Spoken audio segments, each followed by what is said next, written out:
மச்சான் இங்க பாரு, சொல்லு மச்சான். விஐபிஸ்க்கெல்லாம் நம்ம நாட்டுல கோயில் கட்டி வச்சிருக்காங்கடா. இசிக் ஆமா, இங்க பாரு, மோடிஜிக்கு குஜராத்ல கோயில் இருக்கான், சோனியா காந்திக்கு தெலங்கானால கோயில் இருக்கான், ஓஹோ அமிதாப் பச்சனுக்கு கொல்கத்தால கோயில் இருக்கான். பாரு.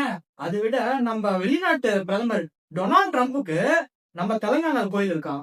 ஓஹோ பெருமையான விஷயம், நம்ம சூப்பர் ஸ்டாருக்கு தமிழ்நாட்டுல ஒரு கோயில் இருக்கான். இது என்ன ப்ரோ ஸ்பெஷல் ஐட்டம்? நம்ம தமிழ்நாட்டுல ஏலியனுக்கே கோவில் இருக்கு தெரியுமா? ஏலியன்கா? எஸ்.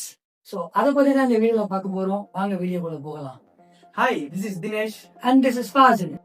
ஆமா கைஸ், நம்ம தமிழ்நாட்டுல சேலம் மாவட்டத்துல ஒரு அண்டர் கிரவுண்ட்ல ஏலியன்ஸ்க்கு தனியா ஒரு கோயில் கட்டி அந்த ஏலியன்ஸ்க்கு ஏலியன் சித்தானோ கைலாசி சிவானோ பேர் வச்சு பூஜை பண்ணிட்டு வந்துட்டு இருக்கிறாரு இந்த கோயிலை கட்டின லோகநாத். லோகநாதன் என்ன நம்புறாருன்னா, ஏலியன் ஒன்றும் அவங்க இப்போ வந்து புதுசாலாம் இல்லை. தெய்வங்கள் பிறப்புக்கு முன்னாடியிலேருந்தே ஏலியன்கள் இருக்காங்க. நல்லா புரிஞ்சுக்குவாங்க. தெய்வங்கள் பிறப்புக்கு முன்னாடியிலேருந்தே ஏலியன் இருக்காங்க. சிவன் படைத்த முதல் பிரபஞ்ச தெய்வம் ஏலியன். சிவனோட பையன் தான் ஏலியன். இதை சொன்னால் வந்து நிறைய பேர் பைத்தியக்காரமாங்க.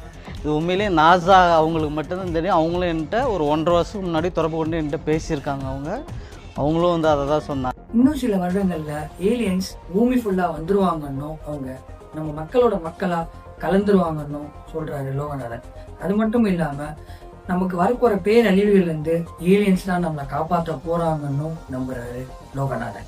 சுமார் ஒரு 1.5 வருஷத்துக்கு முன்னாடி ஏலியன் இந்த இடத்த வந்து பார்த்ததாகவும் ஏலியன்ஸ் கிட்ட இவர் பேசுறதாகவும், அது மட்டும் இல்லாம ஏலியன்ஸ் கிட்ட பெர்மிஷன் வாங்கி தான் இந்த கோயிலே கட்டினதாகவும் சொல்றாரு லோகநாதன். ஸோ இந்த பதிவுகள் எல்லாம் சோசியல் மீடியாவில் ட்ரெண்ட் ஆனதுனால மக்கள் இந்த கோயிலை வந்து பார்க்கறதுல ரொம்ப ஆரவாரமா இருக்காங்க. இதே மாதிரி இன்ட்ரெஸ்டிங் வீடியோவில் இன்னொரு நாள் உங்களை பார்க்குறேன். அது வரைக்கும் டாடா பாய்.